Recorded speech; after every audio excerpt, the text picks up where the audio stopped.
നമസ്കാരം. അടുത്തത് അത്തം നക്ഷത്രക്കാരാണ്. അത്തം നക്ഷത്രക്കാർക്ക് 2025 തുടക്കത്തിൽ 2024 എന്ത് സംഭവിച്ചോ അത് തന്നെ വീണ്ടും നടക്കാൻ മാത്രമേ സാധ്യത കാണുന്നുള്ളൂ. പക്ഷേ 2025 മാർച്ച് മാസം കഴിഞ്ഞാൽ നിങ്ങളൊരു ബിസിനസ് ആരംഭിക്കുകയാണെങ്കിൽ നിങ്ങൾക്ക് വാക്ചാതുര്യം വളരെ കൂടുതലാണ്. അതുകൊണ്ട് തന്നെ അതിൽ വിജയ സാധ്യതയും ലാഭവും പെട്ടെന്ന് തന്നെ നിങ്ങൾക്ക് കൊയ്യാൻ കഴിയും. അതുകൊണ്ട് തന്നെ സാമ്പത്തിക കാര്യങ്ങൾ നിങ്ങൾ നന്നായിട്ട് തന്നെ നോക്കണം. നിങ്ങളൊരു ജോലിയിലാണെങ്കിലോ അല്ലെങ്കിൽ ബിസിനസ്സിലാണെങ്കിലോ നിങ്ങളുടെ അടുത്ത് നിന്ന് സമ്പത്ത് വാങ്ങാൻ ഇഷ്ടം പോലെ പെൺകുട്ടികളോ അല്ലെങ്കിൽ കൂട്ടുകാരന്മാരോ നിങ്ങളെ ഇമോഷണലി ബ്ലാക്ക്മെയിൽ ചെയ്തിട്ട് നിങ്ങളുടെ നിന്ന് സമ്പത്ത് ചോദിക്കും.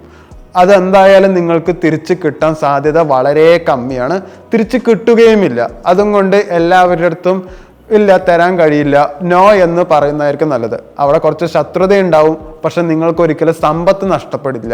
നിങ്ങളൊരു കലാകാരന്മാരാണെങ്കിൽ നിങ്ങൾക്ക് മറ്റുള്ളവരിൽ നിന്നുള്ള അംഗീകാരവും അതുപോലെ തന്നെ പ്രശസ്തിയും കൂടിക്കൂടി വരാൻ സാധ്യത വളരെ കൂടുതലാണ്.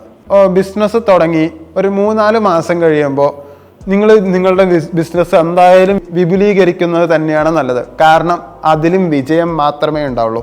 ചെറിയ തടസ്സങ്ങളൊക്കെ ഉണ്ടാവും, പക്ഷെ അതൊന്നും കാര്യമാക്കണ്ട.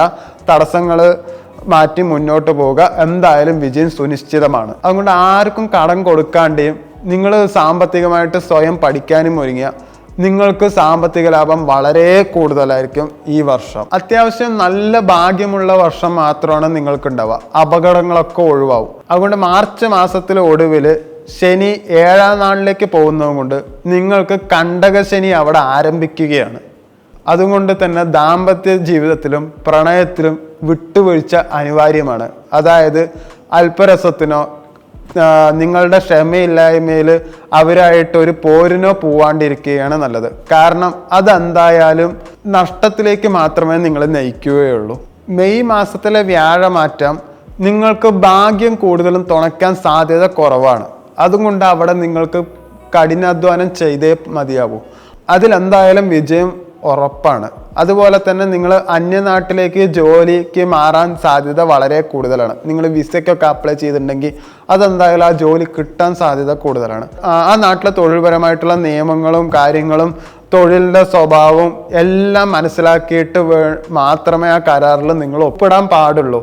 ഇല്ലെങ്കിൽ അത് നിങ്ങൾക്ക് ദോഷമായിട്ടേ വന്നു പോയിട്ടുള്ളൂ. പക്ഷേ എപ്പോഴും ഭാഗ്യം നിങ്ങളെ തുണയ്ക്കും. പക്ഷേ അവിടെ കഠിനാധ്വാനം കൂടുതൽ എന്തായാലും വേണം. ഒരു വർഷത്തിലെ കാര്യമായതും കൊണ്ടാണ് അധികം ഡീറ്റെയിൽ ഇല്ലാണ്ട് ഞാൻ പറയുന്നത്.